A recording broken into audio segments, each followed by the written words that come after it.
على قارعة الطريق استقرت، فسائق هذه السيارة فقد السيطرة على المقود ليجد نفسه خلف راجلين يسيران في نفس الاتجاه.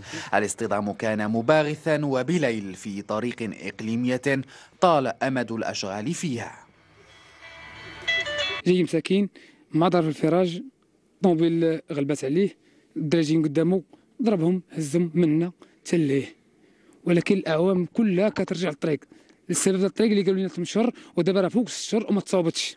الشارع عيب وعار، كل طريق كل ساعه تلقى في حاله. على وجه الاستعجال نقل المصابان إلى المستشفى الإقليمي بن سليمان. هناك استقر الرأي على إرسال أحدهما إلى المركز الاستشفائي بن سينا، فحالته توصف بالحرجة.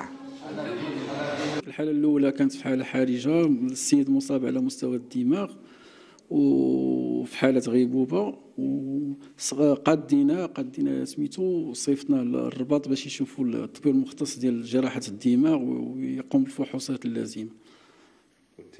الحالة الثانية مصاب على مستوى اليد اليمنى والكتف الأيمن وعلى مستوى العنق. شروط الحادثة اكتملت بهذا المسلك الضيق وبأتربة الأشغال المتراكمة في مثال صارخ لهشاشة البنية الطرقية.